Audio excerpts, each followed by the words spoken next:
Oh, hey there, folks. It's your host, Kate Gaffney, and this is part 2 of 2 with my lovely, hilarious, and wonderful, heart-opened, just authentic friend, Jeff Locker. He is an actor, a playwright, a screenwriter, a host, an author, general funny person, and he's just so heart-open and honest, and it is my favorite shit.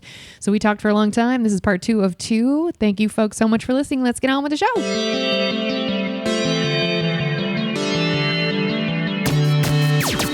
I've built in this break, Jeff, for all the commercial money that I'm yet to receive. Commercial money. Commercial money. Okay. We are back. And now it is time for the entrees. Okay, Jeff, you have listened to the show, so you get it. So we're just diving right in. What was your first job ever where the government was taking taxes out of your money? I think this counts. I was a paper boy. 100%. That counts. We've had people. Yes. I love that. Okay. I was a paper boy. What age? I think for, probably like 8, 9. You were 10. a baby. Yeah. Would you get up at 4 in the morning and throw papers at 8 years old? Jeff! This is how unregulated my childhood Holy was. shit. Yeah. I think it had to have been. Maybe 9. I don't know. I think I was still in elementary school, though. Yeah, because by junior high school, I was like, I'm not doing that anymore.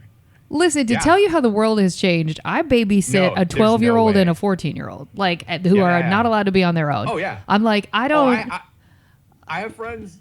I've started making adult friends who are not Hollywood, which is a fascinating foray into like the outside world. Pretty good move. You know, I'm like, their kids are like, I'm like, yeah, he's 10 to... When are you going to... You haven't left him by himself at home? And they're like, oh my God, no. And I'm like, I was 6 and I'd be like... You were working. 2 years later, you were on the clock. Like, what? Well, I was also like, you know, what all you have is hand-me-downs. I was like, I need that. So I want some money. You know what I mean? Like, I want to pay for it. I want to buy stuff and I don't want to rely. And part of it was I don't want to rely on, you know... These people I can't trust. Money from I don't want to take money. So that was the first job. I probably did that for a few years. But my first, like... job was Subway. Yeah, Eat Fresh. Yeah, baby. Okay. That was my like W-2, you know what I mean? I think I was 16 because I just started driving. So it was a summer job. Like I was still going to, I think it was after my first year of prep school. So, it might have been leading, I don't remember. No, I was driving. So yes, it would have probably been in between my like sophomore and junior year of high school. So how would this work since you were a holdover? Was it was obviously a Subway that was in the town where your prep school was? I went home for the summer. You did? I was a school year at the prep school and then summer at least that summer I was home. Yeah. Okay. In high school I spent my summers at home. Yeah. Okay. And so what was were you like what do they call it? A sandwich artist? What's the job? I don't think we called it art back in the day. I feel like that's a like... It still isn't. I'm sorry. Like, it's art. Yeah, I mean, it is now, but like it was a job. I mean, I did it all. I mean, I think there were only 2 of us really who were working. There was like a manager and me. So I did most. And I also got the manager fired because I was like, he's not doing a good enough job. Yeah. I don't know what he was, but there was like, but it wasn't me being a little bitch. It was like, you're not, I mean, I think he was probably, I don't know what he was doing, but it was something that was he would have been fired if they had found out about it, like being late, possibly taking money from the cash register, you know what I mean? Like doing stuff that he shouldn't have been doing. And I was like this super moral, ethical, like I cannot, you know, and I didn't take over his job. I was 16. Yeah. But it was, I mean, for me to have my first job, you know what I mean? In Ohio, like you're 16, you have a job. Like that's like, oh, you have a job. That means you have money. You can pay for gas. You know, like you can hang out with people and like pay for gas money and buy shit. But that said, it was not fun because I was the good. So we come back to the good kid thing. I was the good kid. And there were a lot of not good kids who did not like me. So I was pretty severely bullied as a kid, you know, and part of that is being the good kid. And part of it, I was the sensitive kid. And part of it was I did theater and, you know, I was a straight A student. So I was an easy target. Mark. Yeah. I was a target. So I was in a place where they could come in. And so I remember the bullies like coming in and just taking Coke and just pouring it all over the restaurant, throwing food everywhere, and then just leaving. And of course, I would have to go and clean it all up. And like, what can I say? I'm working now, so I have to be professional. So I can't be like, fuck you guys, which I wouldn't have done anyway, because there were times where they would wait outside for me to get off work so they could like, it was a weird thing also because my brothers were trouble.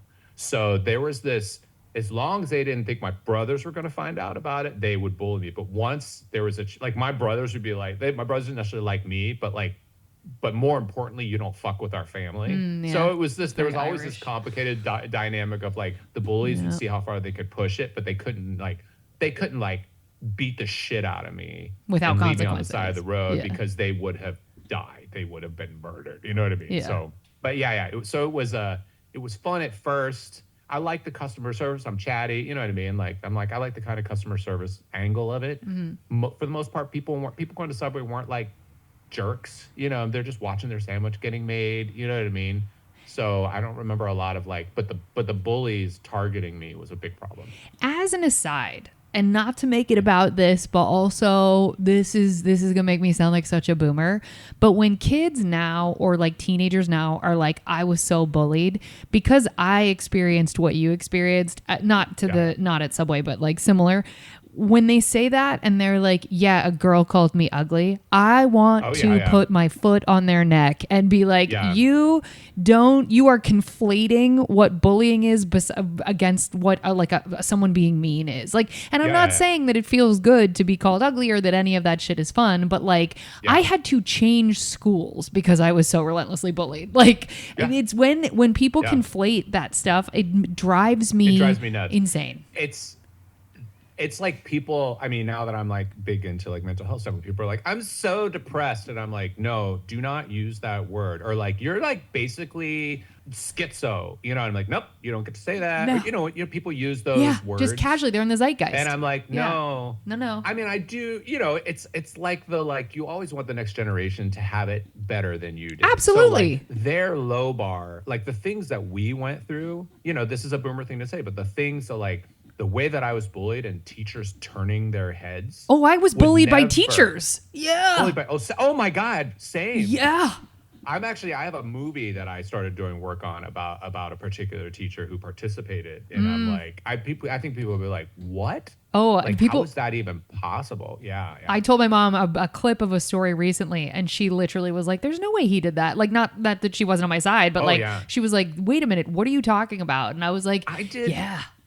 I remember years ago, there was this really great animated anti-bullying PSA. And this was before I was writing, but I was writing on Facebook. Yeah. This is when we wrote a lot on Facebook. Yeah. And I remember like talking about how bullied I was. And my mom called me and she was like, what are you talking about? And I'm like, yeah, I was really bullied. She's like, no, you weren't. I'm like, what? Isn't that wild? You're like, you were there. Well, to be fair, my mom also had electroshock therapy. You know what I mean? Like when so she's forgotten a lot of stuff. But like, and I'm like, Mom, how many times did you have to come to the school to pick me up? Because I was in the principal's office and they were all standing outside waiting to beat the shit out of me. And she's like, I don't remember any of that. I'm like, well, good. I guess you're in a better place where you're just remembering that. Mazel, I guess. But I also get the kid. I get. Yeah, I'm sure we had our versions of like, you know what I mean? Like uphill in the snow, barefoot. And the parents are like, no, we used to have to this, you know what I mean? But I do get annoyed sometimes with the like, blah, blah, blah. And you're like, oh my God, no.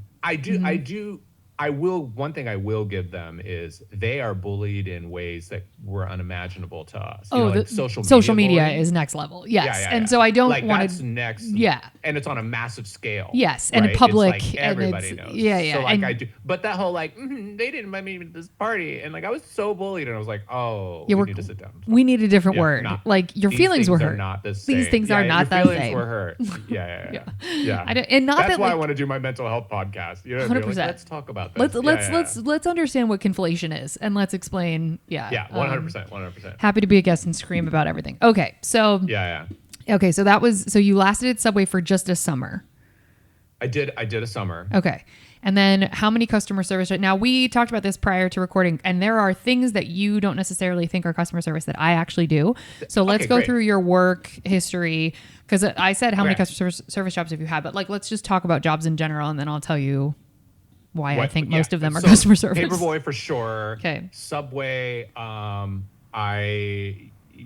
think I had some jobs like here, like at college I was, oh my God, I even forgot about this. I did as part of like my work study thing, I was a call center person for a hospital. Jeff. Oh yeah. And take this personality on a call center. No thanks. So like you were probably trying to the have problem fun. They probably loved well, you. yes, I was like pleasant, and they'd be like, "You can't," you know what I mean. And then there were days where, like for example, you would see in your system that somebody had passed, and we had to say they expired. Come on. Which I was like, "You've got to be kidding me!" And so like I just kept going against it, and eventually I just couldn't do it anymore. I was like, I cannot tell somebody who's just lost somebody to their. I'm so sorry. Joe Schmo has expired. You know Wait, what I mean? Like, you it's were the not a one fucking calling can the of family? tuna. Yeah. Yeah. Oh, Yeah. Jeff. Oh, no, I was like, let me say they passed. Yeah. So it was I was well paid, but I was like, this is not. I just don't. I like the being able to chat with people, and I was like, also, I think I'm empathetic, and so people would call and sometimes get bad news, and it wasn't like. It wasn't like I would launch into a whole, like, I'm sure they were special to you, whatever. But, like, I cannot say they expired. I was like, I can say with an empathetic voice, I'm so sorry they passed. Yeah. You know what I mean? Yeah. So I did do that. Okay. And then post.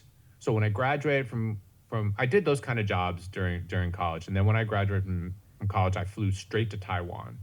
Okay.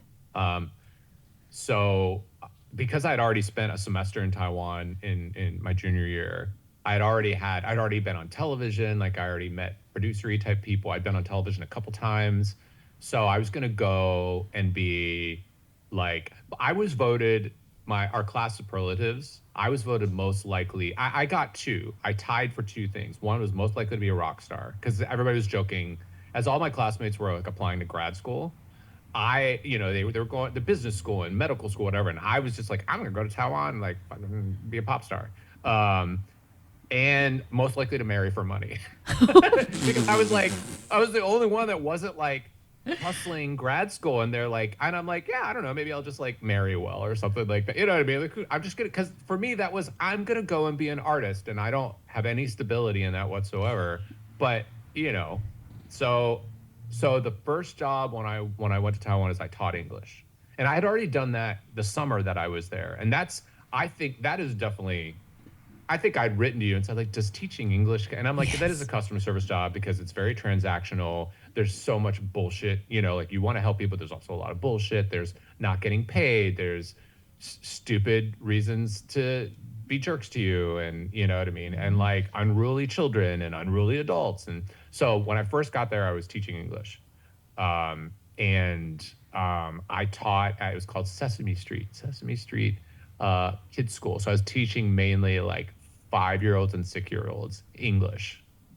At this, Taipei's the main, like the capital. I was like an hour away in this smaller town because I had a friend who lived there, a Taiwanese friend, and he was just like, you can come, I know a school, and like, you need money, because I went to Taiwan with like nothing. I probably had like $200. And they put me up, they had like a little dormitory, and yeah, so I was fucking 21, and I was living in Taiwan of all places, you know what I mean? Even today, people don't necessarily know what Taiwan is, but like then, you know what I mean? So yeah, so I was like just teaching, and I had a little scooter, and I'd be like, I was the only white guy in the town, so I'd be zipping around, and I was like, people were just fascinated by me and my existence, and people were super friendly. I mean, I will say to this day, Taiwan is one of the friendliest, safest places you can be on the planet. Wow. It's just, I was so welcomed, and it's great. I mean, there was a lot of, bullshit, just like with any job, of like trying to get paid, and I remember parents wanted to be able to sit in on the class, and Taiwanese education system it's a lot of rote memorization learning, and I am like free spirit. Yeah. I'm a free spirit, right? And so I remember having parents like in the first couple classes who would be sitting there in the back and just be like complaining about me, and then it would click, and they would see that the kids loved learning English, and they really liked me, and they would be practicing at home, and then the parents would be like, oh, okay, I get it now. Yeah. Wow. So I did that. And then I was living in that small town for about 6 months. And then I got I wanted to come back to Taipei, which is where I had lived before, and I got spotted at a club in Taipei by an agent. Okay, Jeff. Yeah, That's that I was Hollywood story. I was dancing up a store, but I was also like a white guy. There weren't a Tall lot of and- us, yeah, right? So yeah. I had a look. Yeah. You know what I mean? I had the hair and earrings and shit. Like I wasn't just like your average white business person or English teacher. Like I had a whole thing going on. You're an artist. You wanted to be Kind of stylish. seen. Yeah, Yeah. yeah. And she, came up to me and she was like, "Are you, you're interesting, and I run a modeling agency. Would you be interested?" And I'm like, "Yes, please." And so I modeled for probably a couple years And did not get and so murdered. Because I that's did not another get way to get murdered. murdered. So good for you. You are correct. Yeah. So there were gigs, like I did a lot of catwalk. That was mostly legit because I was like a 6 foot tall white guy. You know what I mean? So like, and I had the hair and stuff. So I like, it was fitting on the ride, I'd be the only white guy, and great. And so it was like Gucci and Versace and like all these brands, like it was super cool. And I'm like, I'm a fucking model in like Taiwan. Like, what is the world? What is right the now? world? What is the world? Yeah. What is the world? Right. And also I just graduated from Yale. So like, here's what I'm doing with my degree is I'm modeling, but also like I had always wanted to be an entertainer. Right. So you knew. Like, I'm doing exactly what I wanted to do. Yeah. You know what I mean? It was like, I'm on my, and I was also performing, every once in a while I'd mix it up and do a little funny thing or, what I Love mean? it. Make an audience laugh. But the not so fun part of it was, so I had to pretend when I would go on castings, I had to pretend that I didn't speak English because they used to have modeling agency. There are a couple modeling agencies that would import models from around the world. A lot of Russian women, American models, and they were known as like professional models. And especially at the time, like obviously the Asian faces were in most of the ads, but like a white face, to be specific, at the time in an ad made a brand look international, right? So we were a commodity, but they, my age, like, you cannot speak Mandarin because you'll look like you're just an English teacher, which is what I was. You'll look like you were just an English teacher that they're trying to pass off as a professional model. So I spoke fluent Mandarin, but I had to go on castings and pretend that I didn't speak Mandarin. What a fun cheat code, though, because you would be able to understand what shit they were saying about you. Yes. And the problem with that is, there were certainly nice people, but sometimes I booked gigs where, like things were not good. Like there were bad situations, right? Or they would just be, talking shit about us. And I any of my like Asian friends or, like I love Taiwan, the vast majority, we're not talking, this isn't a cultural thing. This is just, there are shitty people everywhere. That's true. Right? Full Absolutely stop. not like a That's Taiwanese right. thing. For the most Right. part, like, oh my God, people went above and beyond to take care of me. But this was a specific, like, I just remember, I remember doing we were doing like winter wear, but it was like a hot summer, like where Taiwanese summer would be like 100 and something degrees. And they would, we'd be in winter coats and shit, you know what I mean? And it's like, we'd be like, we're going to pass out. And I could hear them saying, who cares? You know what I mean? Like, we don't care about them. And I'm like, I couldn't speak up. And they also didn't really speak English. You know what I mean? There were a lot of, and then there were like doing catwalk auditions where, like I'd be in like a fucking thong or a skinny pair of underwear because you have to show your body. You know what I mean? And you could just hear them like, saying what's wrong with you. You're this is weird and you're that is weird, and I'm just like, I have to pretend I don't know what anybody's saying, and some of the other model friends also knew that I spoke Mandarin. So, it was this weird, but that poor mentality of like, you want to make money, got to pay the bills, and I'm starting my career. That's what we do. We say yes to a lot of shit. Yeah, but also, what is my life? Yeah, you know what I mean? You're a model like, like. I remember I did a show. I did a swimwear show, and I'm like, we're all just buck naked back to the women, the men. You know what I mean? And I'm like, what is my life right now? You know what I mean? And it's that's your profession, and I'm like, I'm getting paid to do this. Wait, it was great. Is the main language in Taiwan Mandarin, or because Yes. is it a derivative? Mandarin and Taiwanese. Yeah, Taiwanese. Okay. Mandarin is like when you say Chinese, it's mainly Mandarin is the main dialect. There are different dialects. So like there's Taiwanese, there's Hakka, there's Shanghainese, there's Cantonese, which is largely spoken in Hong Kong, for example. So Sure. but mainland Mandarin is the main language. In Taiwan, they speak both Mandarin and Taiwanese. That's so cool. So Okay. I spoke Mandarin. Yeah. So Yeah. you understood. Okay, so you Yeah. were So a hot white guy model for a minute. What did I was you a white guy model. how long were you a white guy model for how long? The whole time you lived in Taiwan? I No, I did that.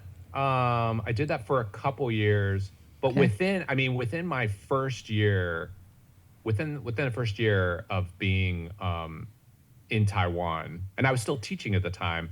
I got spotted by a producer who there's a bit role on a evening soap opera. So like our soap operas are during the day. They have their main soap operas are at night. So there's an 8 p.m. soap opera every single night on every station. Um, and there was a bit role for a foreigner, of course, opium dealer. It was a period piece, so it was all the period gowns. I was 21 playing a 50-year-old. I was probably 22 playing a 50-year-old, Sure. right? So I'm like, and yeah, I went in and I was playing a person who didn't speak Mandarin at all. I was speaking in French because I speak French. And then I had a guy playing a translator, and then they were like, "You're really good." I'm like, "Yeah, I'm an actor." Like and so they made me a series regular.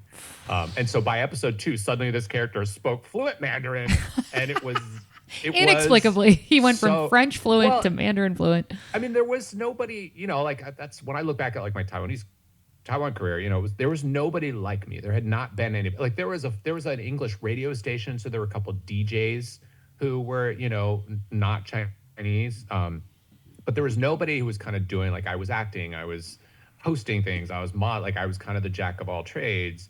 And so by the time the TV show came out, I was still a bit of a like, who's this guy? Like just because there had probably been foreigners who had done little bits and parts, but I don't think there had been a foreigner who'd ever been like a series regular. And then when things really changed for me is there was the Taiwan's main radio station was catty corner from my apartment, and I went in one day, and because I wanted to be taken seriously. Like the Yale thing was starting to, I was like, I don't want to really do the model thing. And, so I waltzed in and I was kind of like, I have done radio. I would really love to do radio. And they called some manager and they had an AM station, and she took me back and we had a meeting. And like within a few days I had a show. Like they gave me a show. I'm about to move to And Taiwan. Real talk. Yeah. Like, teach me Mandarin. I will start paying you to Yeah. tutor me, and off I go. Like, there is work Yeah. there. Goddamn. Yeah. Well, now there are plenty Sure. of foreigners who have figured it out. Like back in the day, It was a secret. it was, if ever there was a time in an artist's life where it was like, no, no, no, no, no. It was me saying, I want to do this. And they're like, there is nobody who has done that. And be like, great, well, I'll be the first. So my pride and joy is like, I was the first to do a lot of the stuff that I did. So like the radio show, I did the radio show for a few months, and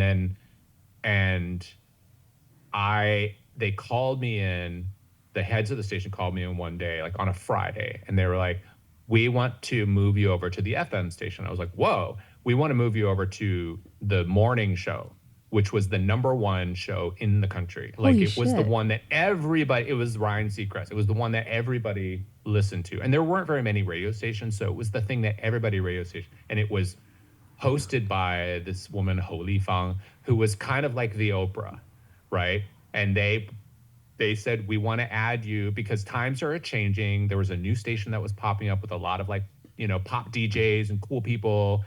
And this is the more traditional station. They're like, we're going to mix things up. She used to pre-record her show. And she said, on Monday, we're not only going to add you, but we're going to make the show live. And she didn't do live radio.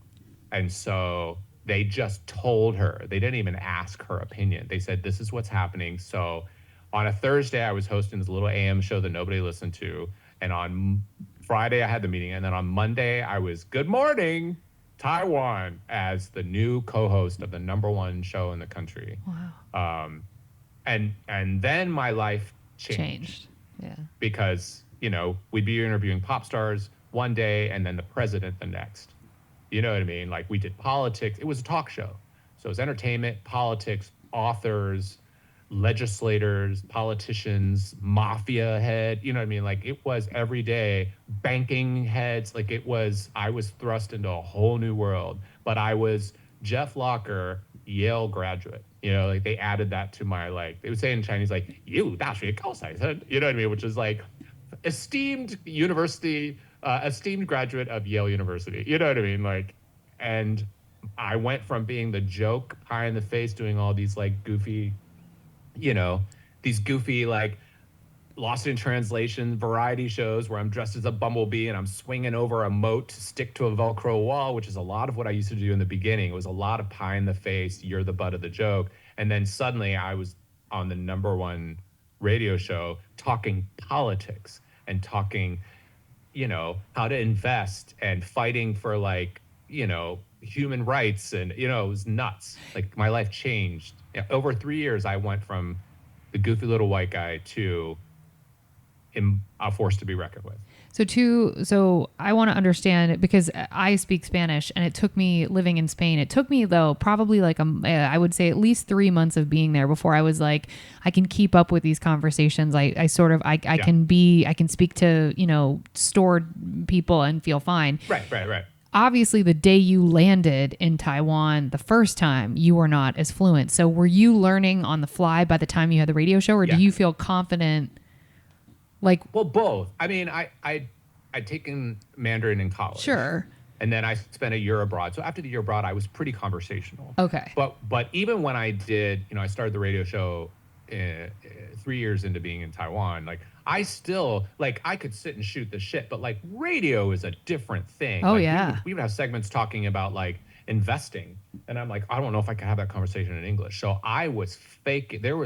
If ever there was a fake it till you make it, I was faking it. There were conversations. Obviously, if I'm talking to like a pop star, right, and we're just talking about music, good to go. Easy, yeah. But sometimes talking about politics and policies and, you know, because that's a like, whole different I would just be vocabulary. like, yeah, it's a whole different vocabulary, like words that I did not know, but I knew, and it was a great skill. I knew how to ask questions, and I knew how to at least understand the answers and get a sense of whether or not, you know, and sometimes literally I would just move on to the next question, but I could segue. I'd be like, well, that's a really great point that you brought up. I have one more question, you know, and not even knowing what the answer really was. Feel like I don't actually know what you said. But I also had a co-host. Sure. So, you know what I mean? She could fill in the blanks. You know, she could fill in some of the books, but I don't think the show or none of them really knew how much I didn't understand. I'll give you I have a fun little, I remember we had a segment where we were talking about like love and romance. Yeah. You know, it was like a dating thing. And I remember somebody, my co-host, this is a separate show that I was doing around the same time, like on this little station. And my co-host was like, she was like, what are your thoughts? Now, the question was, what are your thoughts on one night stands? Now, the term in Mandarin for one night stand is 一夜情. Okay.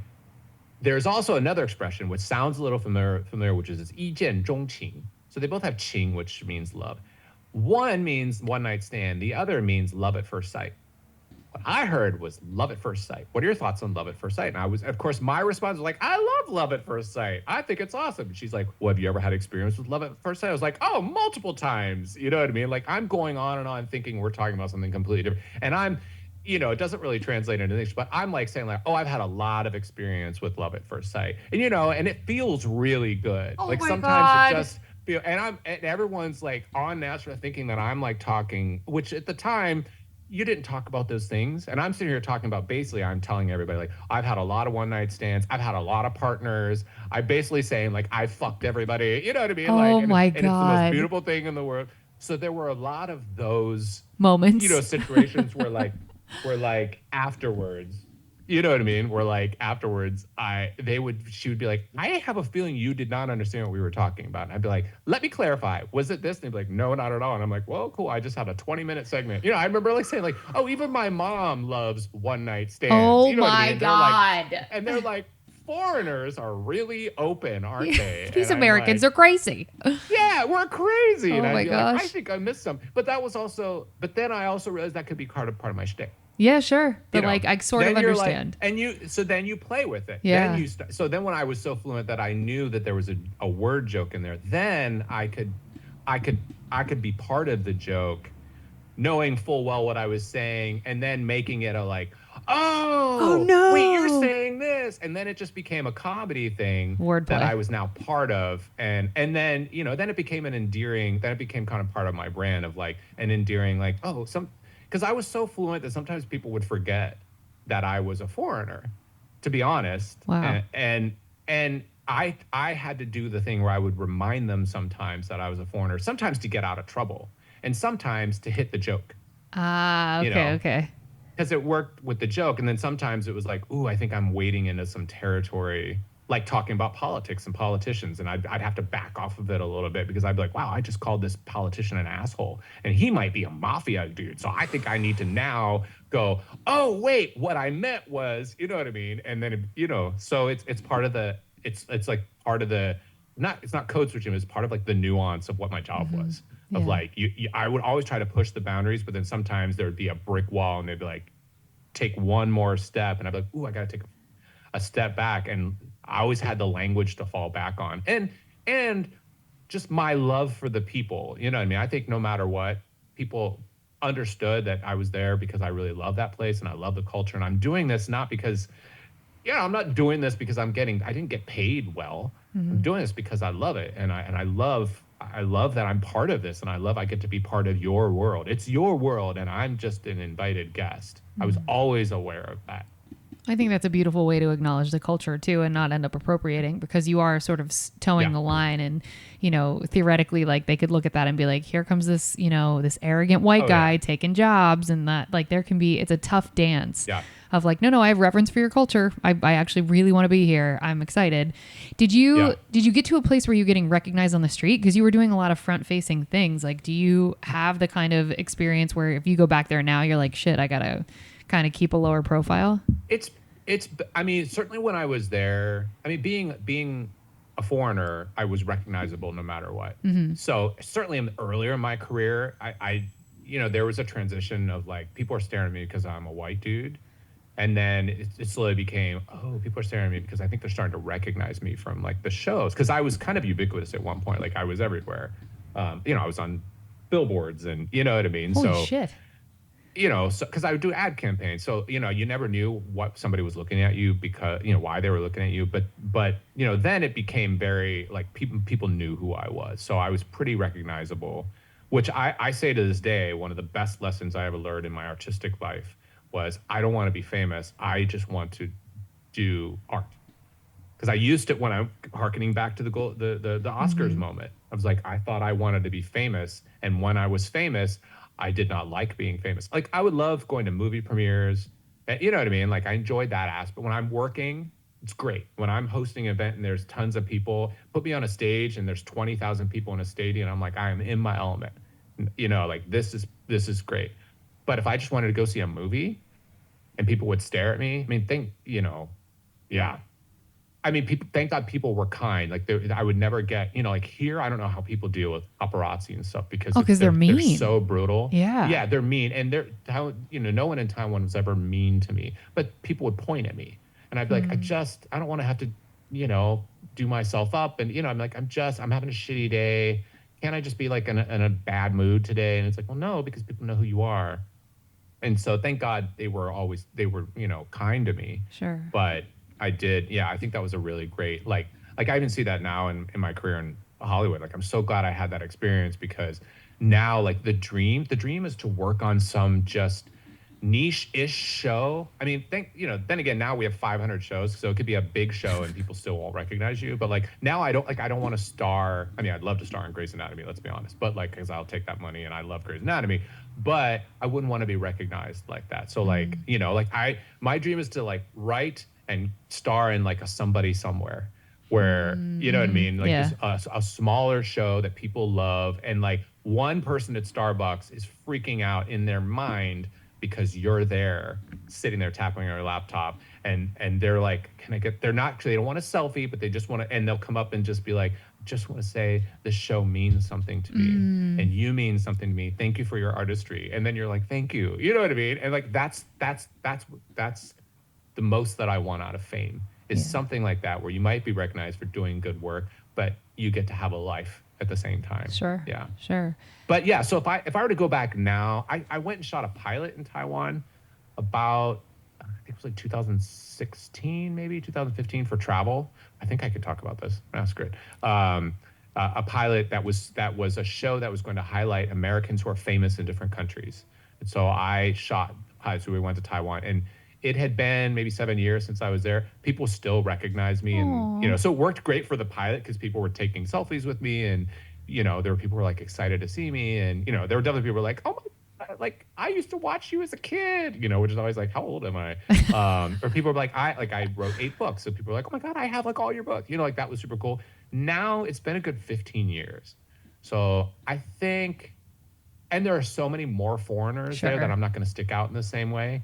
But I think if I went back, I mean, if I were to go back and just be like in a baseball cap, and I don't know that most people would recognize me, but if I were to like put a microphone in my hand and just show up at an event, I think everybody would be like, oh my God, that's Jeff. Like we haven't seen him in years. They would put it, like I'm hosting a big event in May that's mainly like a Taiwan-backed thing, and I'm gonna go as Jiefu, which is my Chinese name, and like a lot of the people they would know.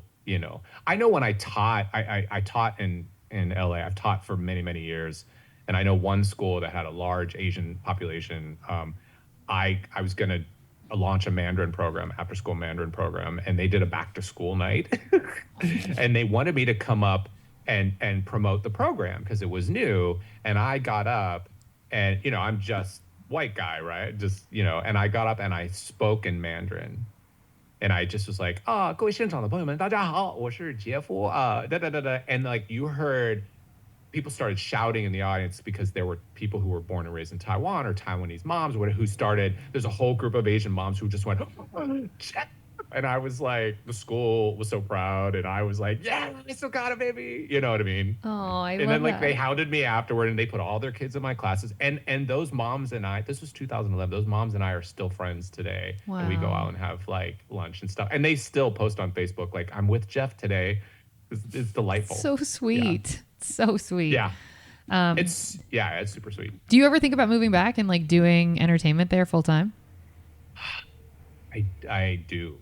I think about it. I wouldn't. I wrote a pilot set in Taiwan that is kind of loosely based on my life, and it's a bunch of expats who are trying to make it in Taiwan. It's like a dramedy, and I'm desperate to get it made because I think it's just a good story, and I think it's like Netflix and HBO, like they're investing heavily in Asian, obviously South Korean content, Squid Sure. Games, you know what I mean, like that Sure. market. I think this year Netflix spending on Asia or outside of the US is going to be more than what they're spending on the US. So like I'm so desperate. I would love to go back and shoot this 8 episode series, and I think that there's Taiwan just always had, and China too. I spent a lot of time in China. Like it's always going to have a very special place in my heart, and I would love to shoot a series that would. Taiwan hasn't really had a series that has gone international. They've had films that have won international awards, but they haven't had any TV, not like South Korea.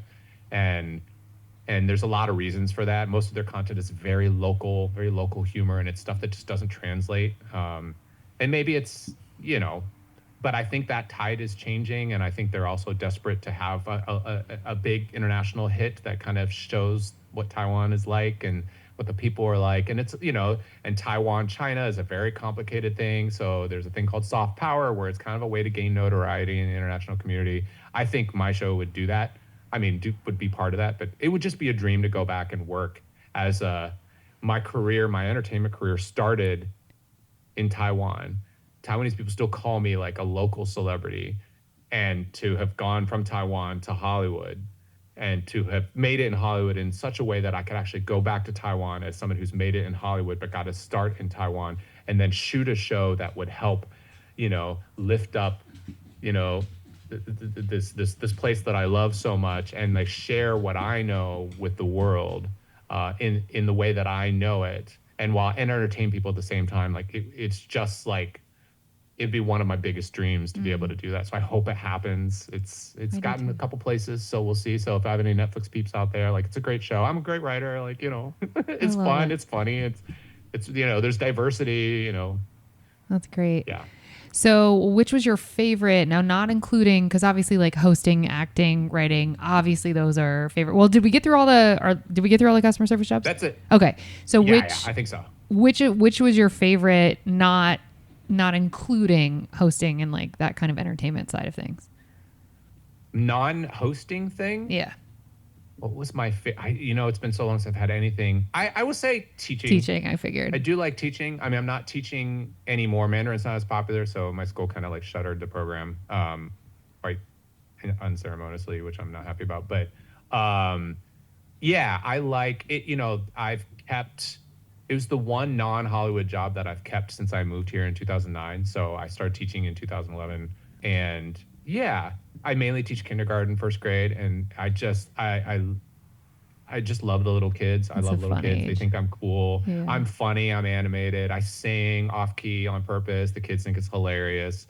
And then they're also like, if I'm a white guy who can learn Mandarin, anybody in my class, whether it's a kid who's raised in a Chinese household or Taiwanese household, or somebody who's not Asian, I'm like, if I can do it, you can do it. But also, I'm also in entertainment, so like, I'm an entertainer, so I'm an edutainer, right? Like I I'm love an that. Yeah.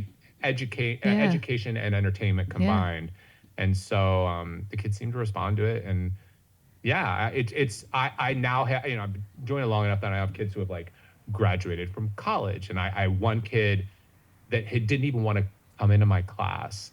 It was at this Bel Air school, and his parents were like, "You should try it." And he tried it, and he's like, the kid has gone on to Chinese. Chinese is his life now. He was like Oh. the school's ambassador for something in China. He lived in China. Like, I'm so proud, because if I hadn't been, if his parents hadn't forced me to try my class, and if I hadn't like been so attentive to him and shared this joy that I have in this language and this experience I've had, and where he started, instead of thinking of this thing that his parents are forcing him to do, and I was like, it's a superpower. You like the X-Men, right? So Mandarin is a superpower, and you can actually like speak about your friends, and you can make jokes in a language, and your friends would be like, "You're so cool." And then he got it, and then that's literally what happened. Wow. You know what I mean? And I remember, and then he started like learning quickly, and I got to watch him, and that's really any teacher. Sure. Teaching anything is a gift to the world. We're not paid enough, but it's a gift to the world. I love So that. now I've been doing this long enough where I've seen kids, go on, and like Mandarin's a big part of their life now. And it's like, and they're going out and doing like kick-ass things. And I'm like, that's awesome. To think that I had a little bit part of that is really kind of amazing. And now I'm no longer teaching. And Well, now I'm like 100% focused on screenwriting and acting. And, I'm like, okay, we're at this like, shit's gotta start happening, because we gotta pay, Mandarin, that was paying the bills, and I'm like, now the other stuff has to pay the bills. So I'm now it's keep the fingers crossed that I'm hitting that stage in my life Sure. where the thing that everything, it's all been leading up to this, Yeah. right? What was your So least? I'm waiting on the list. Yeah, you are. What was your least favorite of all of the jobs? That's got to be Subway. I mean, you decide, but Yeah. Subway was the worst. Yeah. Gross. Subway was the Subway itself is fine. Yeah. But the experience Was was awful. not. Yeah. Yeah, but that had very little to do with Subway. Yeah. It was the environment. Yeah. Yeah. What's the Yeah. weirdest thing you've been asked to do whilst you were on the clock? Oh my God. The weirdest thing I used to do in my earlier days before I was famous, I would often get hired to be a fake foreign president or somebody of an international company to show up at like a meeting, like an investor meeting or something. So sometimes I would just sit there and they would be like, he's the president, and I'd have to pretend I didn't speak Mandarin. And so I was often like the token foreign businessman coming to lift the status of a company. That was always a weird thing of like, I'm like, this is so, not genuine, and this feels like I'm like part of a sham. I did one thing for I'll just say Acer Computer, which is the main thing. They were having their big international conference in this hall, and they were going to do a live satellite link with the head of whatever company in the US. And so I was in a room on green screen. And granted, I was already starting to do TV at that point. So I was like, people are going to recognize me. They're like, this crowd is not going to recognize you. And I'm like, yes, our business, we are so happy to be doing business with Laser Computer and da da da da da. And I'm like, going, and I'm just like, I'm dying inside because I was like, this feels very wrong. But I needed to pay my bills, you know, and I had college loans. But it finished, and then I walked out the wrong door. And I walked out to the door. So it turns out we were right under the stage. And I walked out into the hall with the guy that I was just doing the satellite link with, still on stage, the president. And I'm like, I walk out and I'm like, and you know what I mean? And I'm like just slowly closing the door, like, and everybody saw me. But the thing is, I think everybody already knew that it was fake anyway. You know, it's just kind of part of the, like, we all know what's going on here. Everybody knows. Yeah. Everybody just buys into it, you know. God, I would have died. So there's a lot of like super token white guy stuff. Yeah. You know what I mean? That was, you know, or like stuff like come and assess assess the English of my child, and he's the head of a mafia group, and you're like, wow, he's great, he's perfect, actually, word perfect, yeah, crushing it. Yeah. There was definitely, so I will say in LA, I've been asked to tutor a lot of like Hollywood and fancy people. I will say there was one Hollywood couple, and a lot I have like NDAs and stuff like that, who had heard about me and they wanted me, and I was like, I don't do tutoring. I'm focused on my acting career, da da da da. I'm really, you know, I don't even want you to think of me as a teacher, you know, because like I was the Brian Seacrest of Taiwan, you know, like I've been doing entertainment probably longer than a couple of you have. Granted, you're on a TV show and da da da. And I was like, come and assess our, and we would love you, you know, and I was like, my only thing is when we're out and about, if we're at a function, if we're at a Hollywood, do not introduce me as your kid's tutor, because I'm still hustling, you know, my career. And they were like, we won't do that. And I saw them at an event and they introduced me to all their Hollywood friends as their kid's tutor. And I was livid, because I'm like, I'm doing a favor for you by teaching your kids, you know what I mean? Like once a week or every couple of weeks. But to them, the fact that this former, you know, big deal in Asia is now their tutor, you know, it was just such a like, it's a power move. Such a gross. Yeah, it's a power move. It was just gross. Yeah. And it was self-serving on their part, you know. But I'm going to ask you. But listen, at the end of the day, you know, what do I have to complain about? I've had this crazy, beautiful life. Yeah. Do you, well, I guess you wouldn't have ever, did you ever get like where you were on a job and you were like, oh, this is, something's not right, and you like walked off or had to leave, or like maybe. Yeah. Yes. I've definitely had a couple, like, I've had a couple hosting gigs where, you know, the thing, I mean, this is also, I don't want to say this is Asian cultural, but I think those of us in the industry know that like there's rarely a contract for what we do, especially hosting things and some acting things. There's almost never contracts. Almost never. And so I definitely had where I'd show up and it's like the gig has changed. You know what I mean? Or like, and no. And sometimes it's as little as, sometimes it's like there's no script, and I'm like, that's not what I signed up for. There's also been like, oh, we also want you to dress as this crazy character. You know, we want you to put you in this outfit, this token goofy, you know what I mean? And then sometimes it was, oh, the gig was supposed to be an hour and now it's 8 hours, you know? So I rarely do walk away, because I now walk into things going, I know Clear. At some point in time, It's going to be, you know what I mean? It's going to change, and it's just part of our industry. The fact that, you know, I just hosted a big award ceremony and I walked in, there was no script. And they're like, oh, you didn't write a script? I'm like, what? You have to tell me these things. But I just kind of laugh it off and go, this is also my element. So when I go on and do my thing, usually the bosses are like, holy shit, you're amazing. It's magic. Because this is what I do well. Yeah. Specifically, when I say like I'm one of the best in the world at this, it's also in the midst of like chaos, I thrive. Same. And I can, when everything's like a Falling mess. Apart. You know, Justin Bieber's supposed to present an award. He was like never going to come. You know what I mean? I'm the one that finds a way to make, it's like improv, you know, there's 100%. There's the character actors, and then there's the person that comes in and goes, and this is what all this chaos was meant. And then you do the button and you go, this, you know, I'm the puzzle master. So, but I had a couple modeling jobs for sure where I was just like, nope, I'm not showing ass You know what I mean? Not like doing stuff it. like that. You know what I mean? Like, no, Yeah. not doing it. Okay. Yeah. And can you give us an archetype of the worst customer or like worst person you've had to interact with whilst you've been doing this? I mean, for what I do, you know, I mean, if we're just talking Subway, it's easy to say like the customer that it just is asking for too much, and you're kind of like, dude, I'm making you a thing that costs $3.99, like Yeah. just, you know.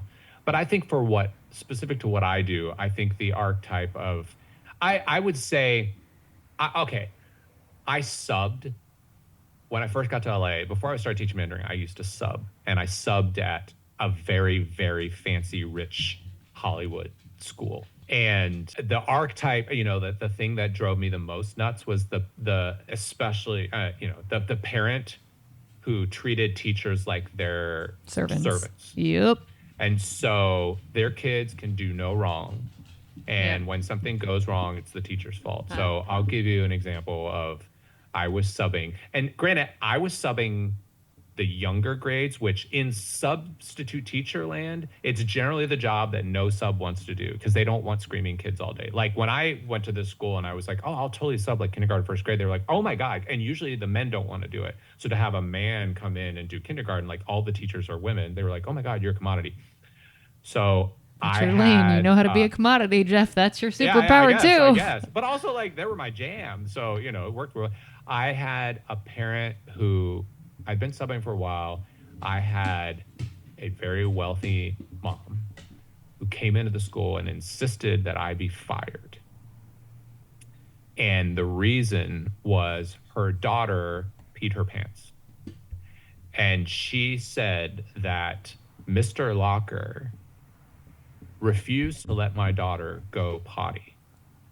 And she peed her pants. And never at any time had this little girl, bless her, it's probably not, asked me to go potty. And so I wasn't even given a chance to explain myself. And so the school principal, who very much understands these parents who pay a lot of money to get, was like, yeah, we got this. She didn't fire me. She was like, what's your side of it? And I was like, little Jessie never once asked me to go potty. So I would not let a little girl go potty. However, little kids are known for, if one says they want to go potty, they all gotta wanna go. potty. Yeah. That's kids. And so you have to, but I was like, it was a music class. We were just banging on drums, and it wasn't, at no point in time had this little girl said, and so I was like, bring the mom. I'm happy to confront her. Because listen, I'm getting paid $100 to be for the here whole for 10 day. hours. Like, Yeah. I didn't need the money either. I was just there because I needed stuff to do, and I knew people there. And I was also like, maybe I'll meet some Hollywood parents. You know, and maybe it'll help my acting career. But that was like I didn't even apologize. I was like, listen, I did nothing wrong. And I've lived enough where now if I've done nothing, I don't apologize for things I didn't do. Good. I just said I've done nothing wrong. That was definitely a stereotype of like, my child can do no wrong, that I never subscribed to. And then when I was teaching Mandarin, it was an after school program, and I'd be like, you can sign up for my class or you don't have to sign up for my class. But I am not obviously I'm not going to mistreat your children, you know what I mean? But like, you can, you know, it's like the anti-vax thing became a thing in a lot of these private schools in LA at one point. And I was like, if your child is not vaccinated, they may not be in my class. You know, like, I have no qualms about that. But yeah, you get I had a couple parents who were like, Mr. Locker did this to my kid. I know I had one of my first subbing jobs, this Hollywood school, and I was supposed to give a test. And this was the only time I ever did 7th grade. I would never, like, 7th graders are just, bless them, but they're hellions. They're demons. They're Yeah. demons. And I was passing out the test, and one girl was just like, yeah, Mr. Locker, I don't have to take the test. And I'm like, why? And I did that, and immediately you see like the friends like, oh, how dare he? You know what I mean? And she's like, I don't remember what the movie. Let's just say it was Twilight. I mean, it wasn't, because that would have been way too long. But let's just say it was Twilight. You know? And she's like, because I walked the red carpet of Twilight last night because my dad is the producer. Fuck off. And I was like, oh wow, was it fun? She was like, it was super fun. I was like, cool. And then I still placed the test on her. I love it. And me like, this is not a thing we do here. And I'm like, guess what? I don't really work here. And and then I got the call. How dare you? And I was like, I didn't see she didn't get a permission slip. She didn't get I don't have to take the test slip. So like, I'm just doing my job, you know? So and the school secretly loves it. You know Yeah, what I of mean? course they do. Because they're like, we're the not going to see staff- permission slips from Mr. Walt Disney for you to go live your fucking exactly. cool life. And Shut up. Staff they have to deal with this stuff. All so the when I would time. sub, just the other teachers would just be like, "What's up?" Here he Because is. they know I'm like, I don't ever have to do this again. But when I am here, I'm gonna do a great job. Great job. Yeah. You know what I mean? Yeah. Like I treat it like a job. Yeah. Good, But yeah. definitely the Entitled. student mom, the student dad, the especially the wealthy student moms, student dads, where that's the archetype of like, my child is special. And I'm like, guess what? She peed her pants all on her own. I'm sorry it happened, but that's on you. That was the 7th grader. Yeah. Yeah. Okay. Well, now we're going to move on to the good stuff. We hope you saved room for dessert.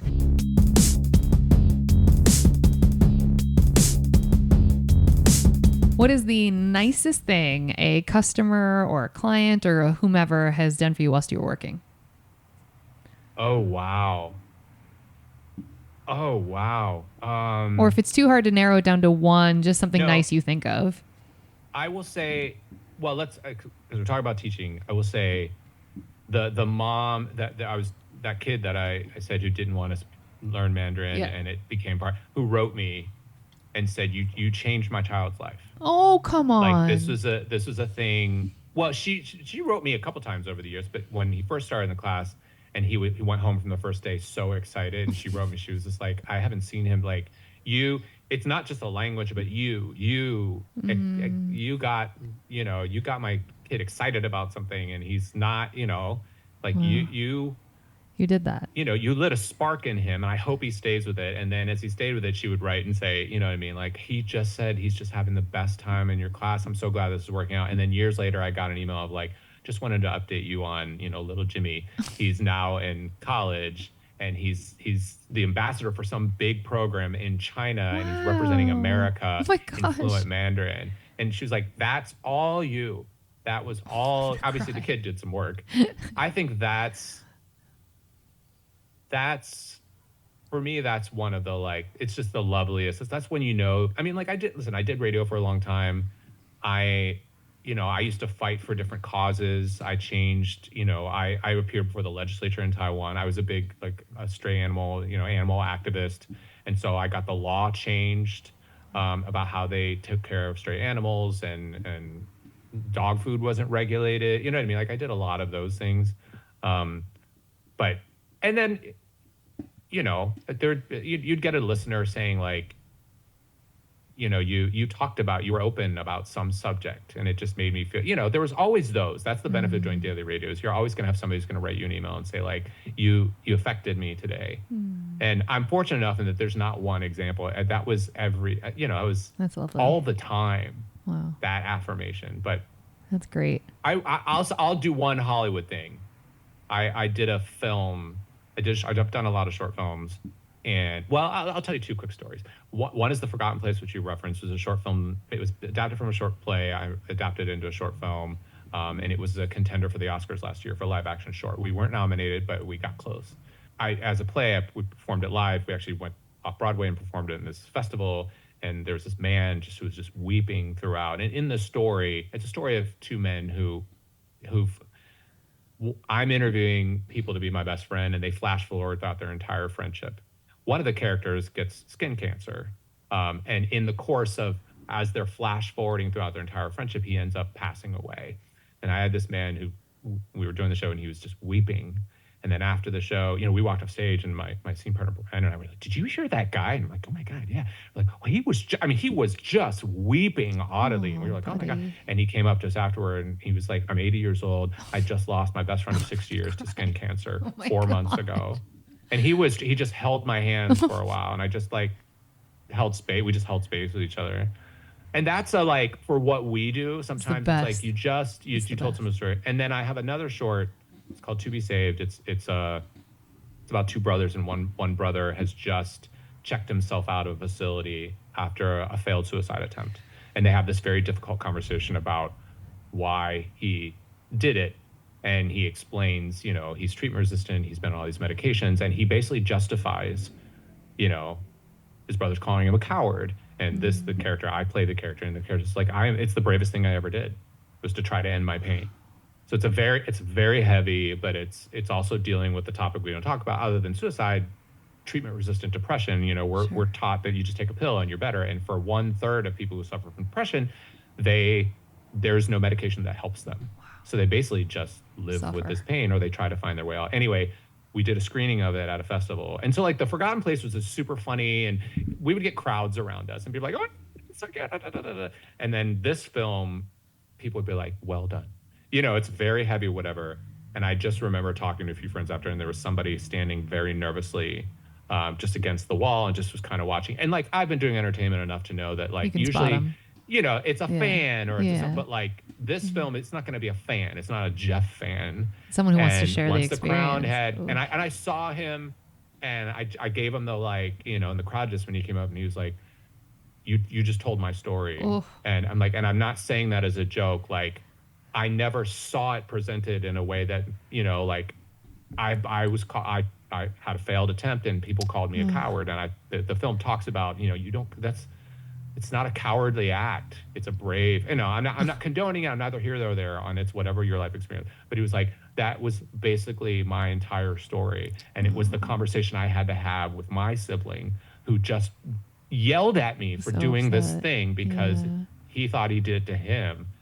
And he's like, I'm going to share it with my family because I think that they'll now understand it in a way, you know what I mean? So I'm like, for me, that's, if we look at entertainment as a service industry, you know, we love to pat ourselves on the backs of like, I did this thing, and you know, but like every once in a while, you get, when you do something that's particularly, whatever, sometimes it's like, you made me laugh, and that's all, you do an improv show, and it's like, you made me laugh, and I was having a shitty day. That's enough.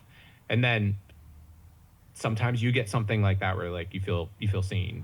And you feel like your story was told, and that just made them feel a little bit less lonely in the world, and a little bit more like, maybe if I talk about, you know, it's like, maybe if I talk about it more, now I have some words to use, you know, and I'm like, my God, you know, and we hugged, and, you know, I was like, you write me as needed, you know, I'm not your therapist, but so that's the you know, for as many as parents would come in and like complain about their whatever, you know what I mean? Like every once in a while, and that is fuel. You know what I mean? We don't get that a lot for what we do, especially when we haven't made it.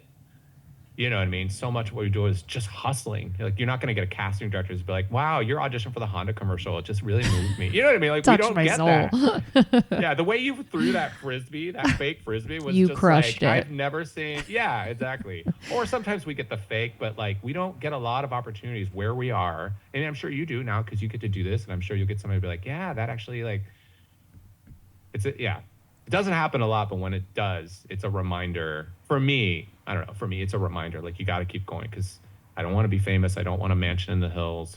I don't, you know what I mean? Like, I want to feel a little less lonely in the world. And circling back to your original point when we were talking in the first section, like, you just helped that guy feel less lonely, which in some ways eased the burden of your own loneliness. So like, that's it. That's the whole reason we do this. If ever anybody sees any entertainer performing in a live theater experience or like doing stand up or whatever, and something mattered to you, do not ever hesitate to come up to us and say that mattered to me that affected me. That is oxygen giving. I mean, and even if it's, I mean, it's like stand up. Yeah. You know what I mean? We have friends that do stand up. I'm like, even if it was just that bit made me laugh so hard. That's it.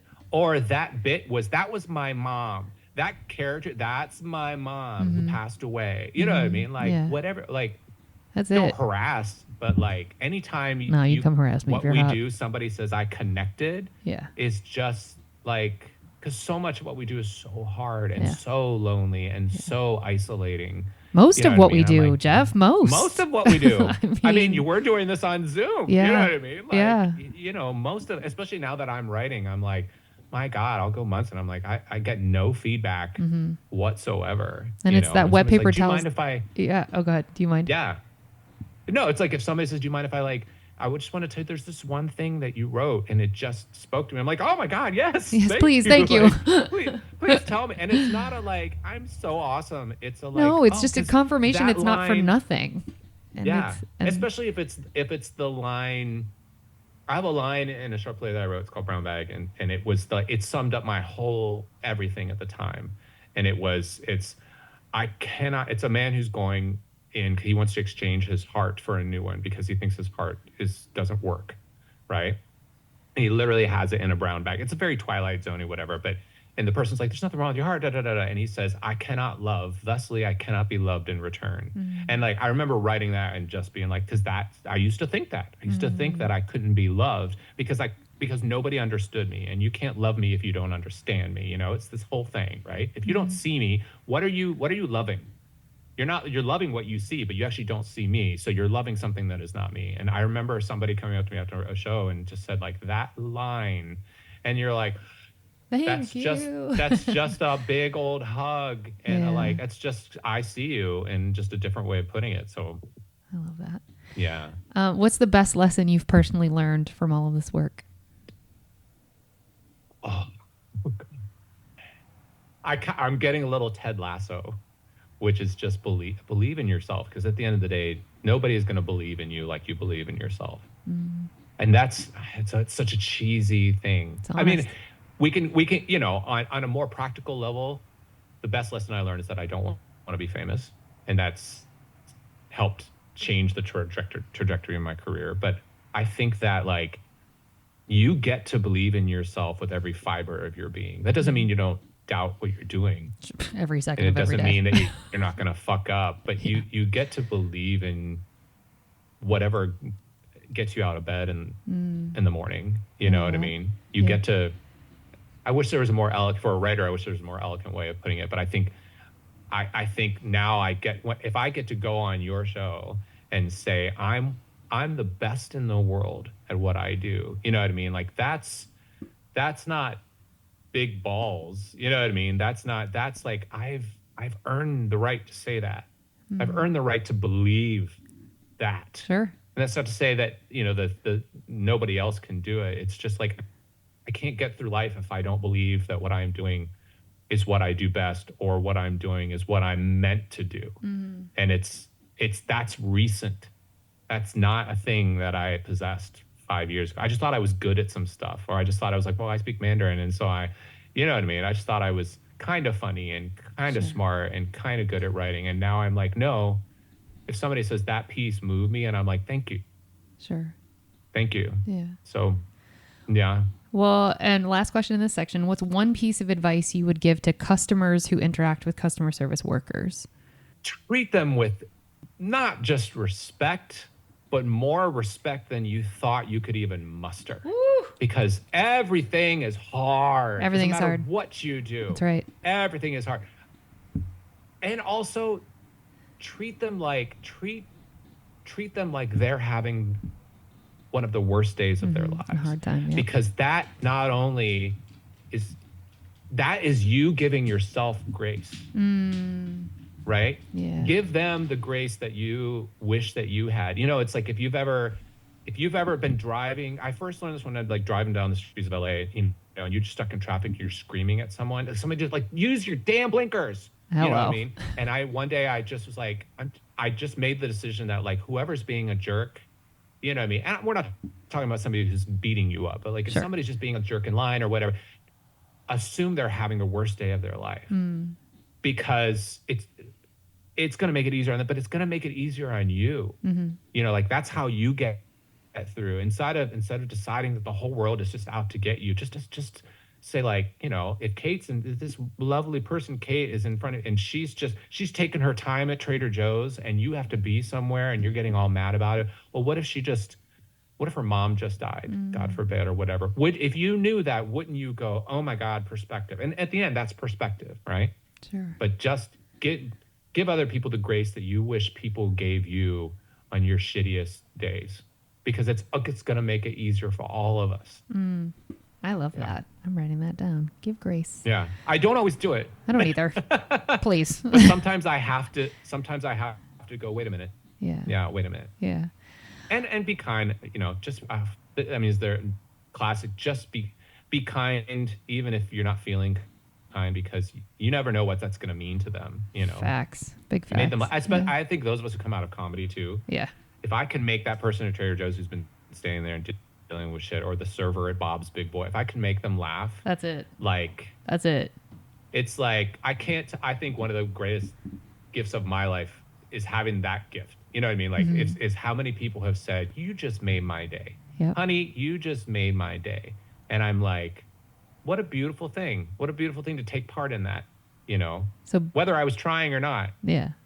So be the Whether I was honey, trying or the not, honey you that know, made like, someone's day perfect. the honey, Yeah, I know be the honey. that is one thing I miss from Ohio. I Yeah. miss the sweeties and the honeys and like, sugar, what can I get you? And I'm just like, thank you. Thank you. Thank you. I appreciate that. Yeah. Yeah. Okay, well, Jeff, before we get out of here, in Mandarin, will you just say something Oh, no. now you got to do it. You're on the spot. Something to like, something that you really appreciate about Taiwanese culture or something you loved or miss about entertainment over there. Just like speak to your people for like a second. 好，我对我所有的台湾的朋友、华人的朋友、中国的朋友，我的心里只有感恩。我非常感恩，就是你们所给我的这么多年所给我的支持、友情、爱情，好意，完全改变了我的生活，所以我非常非常感谢你们，谢谢大家的支持。Oh, I love it. I love it. Was one of the words you said? I get emotional. Yeah. It was one of the words you said support. Was there a word that was support? 支持 support. Okay. Did you say? 感恩 is the word I kept saying, which is kind of like it's gratitude. 感恩. And so that's a very big word, I think, and especially in Chinese culture, like 感恩. There's always like, instead of saying thank you, which is 谢谢, it's 感恩. Gratitude is different from thanking someone. It is. And I think at the end of the day, the biggest part of, you know, my heart when it comes to that experience there was gratitude, because they didn't have to ever say yes to me. They didn't have to ever hire me. They didn't have to ever support me or write any kind emails or, you know, give me a award. They didn't have to do any of those things because it wasn't a market that they were, you know, it wasn't a job, you know, opening. It was they took a chance on me. Every job I ever had was a chance, because who knew what this white guy was going to do, right? Sure. So the gratitude, I can't imagine who I would be right now, who I would be, where I would be. I wouldn't be as confident. I wouldn't have this much gratitude towards anyone in my life if I hadn't learned what that type of gratitude, how much that can change your life, you That's know? Right. So I love that. Yeah, I have shitty days, and Hollywood tests me on a daily basis, and sometimes I like want to teach them, hey, there's this word in Mandarin, it's called ganen. Let me teach you what that means. You know what I mean? Like, start to embody it. Now, but I remember when you were nobody and you were bitching about the people, you know. Yeah, I love it. But at the end of the day, you know, it's just you and where you are in life. So I'm definitely in a place of gratitude. That's great. Thinking about it's nice to talk about. This is the most I've ever spoken to anyone, certainly in a long sitting on a podcast. I've never, you know, so it's really, it's certainly it's been a shitty week. So I'm, you know, to be reminded to talk about like, wow, I've done some really cool shit. Yeah, you have. You know what I mean? It's so easy to forget it's easy to forget our blessings anyway, but it's also easy to you know, it's beautiful to be reminded of the extraordinary blessings. Of which there are many. And I have a life of extraordinary blessings. You do. 1,000%.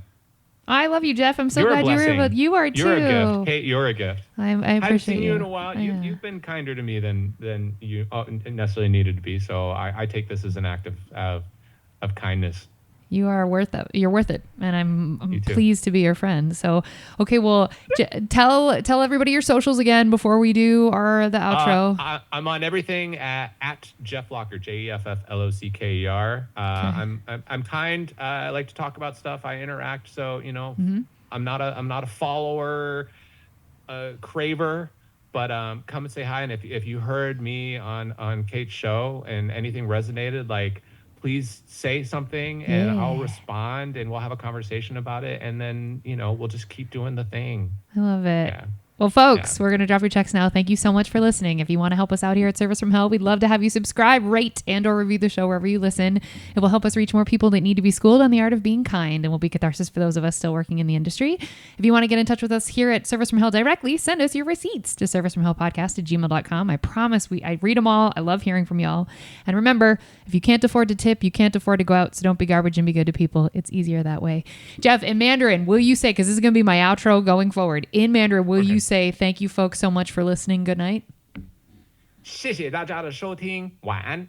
Oh, it's so good. That's the outro now. Thanks for being here, Jeff. You are a delight. We'll see you folks Thanks, next Kate. week. Adore you. Good Thanks night. everybody for listening. Bye.